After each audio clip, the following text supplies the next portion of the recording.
Grabatzen ari garenean hurrengo eguneko 10 eta 14 minutu diren honetan, Peñak eta Errezustak Larrazabal eta Zabaletaren aurka jokatu duten norgehiagokaren analisia egingo dugu. Masters CaixaBank txapelketako playoffetako lehen norgehiagoka jokatu dute bi bikote hauek bianan, eta garaipena Peña eta Errezustarentzat izan da 22 eta 15 emaitzarekin. Gogoratu behar da, Peña eta Errezusta alde batetik bigarren izatetik zetozela sailkapen fase horretan, eta Larrazabalek eta Zabaletak 5. egin zutela, eta beraz gaurkoan elkarrekin gurutzatu dira bianan. Norgehiagoka ez da norgehiagoka ona izan, orokorrean hartuta, norgehiagoka eskasa izan da. Lehenengo zatian batez ere Jose Javier Zabaleta ikusi dugu oso galtzaile, eta hori esango nuke Iker Larrazabali ere kutsatu diola pixka bat, eta horren ondorioz 14 eta 7 ipini dira aurretik. Peña eta Errezusta oso erraz ipini dira, esan 14 eta 7ko emaitza horrekin aurretik.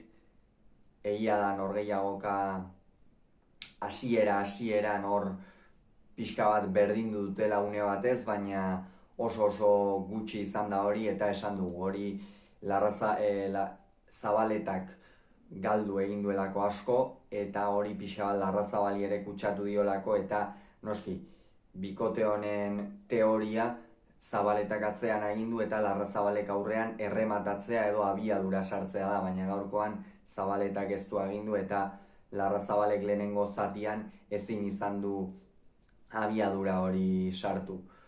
Horren ostean pixka bat, 14 eta 7ko horren ostean norgehiagoka pixka bat aldatu egin da, eta kasu honetan Peña izan da pixka bat urduritu dena. Peña Errezustak hasieratik bukaerara norgehiagoka oso zuzena eta ona jokatu du, baina bigarren zati horretan behar bada Jonander Peña izan da pixka bat galtzen hasi dena.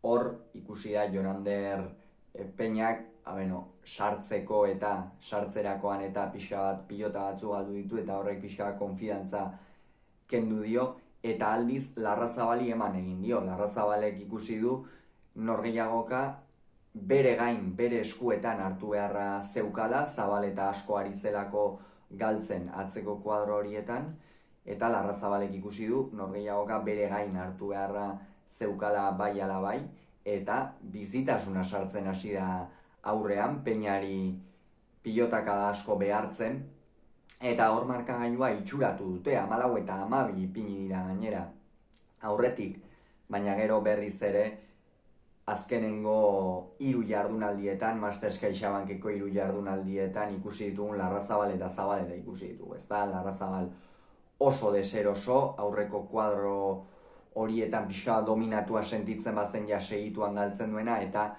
Zabaleta atzean ez dominatzeaz gain oso galtzaile, pilotak bera, gora, eta gaur esango nuke Jose Javier Zabaletak uda honetan jokatu duen norgehiagoka kaskarrenetakoa izan dela. Horren ondorioz 20 eta 13 ipini dira aurretik, eta azkenerako 22 eta 13. Oraindik ere Larrazabalek eta Zabaletak ez diote agur esan txapelketarik, gaurkoan Barakaldon Galdakaon jokatuko den norgehiagokaren menpe egon beharko dute, eta bertan Jakak eta Martijak edo Altunak eta Imazek 15 tanto baino gutxiago egiten baldin badituzte, hauek finalerdietan izango dira. Beraz oraindik ere aukera guztiak ez dituzte galduta. Peña eta Errezusta bai jada finalerdietan daude zuzenean gaurko garaipenaren ostean, eta ikusiko dugu ea ze gertatzen den. Hauxe izan da gure aldetik esan beharreko guztia, hurrengoan gehiago izango zuen, bitartean ongi izan, agur!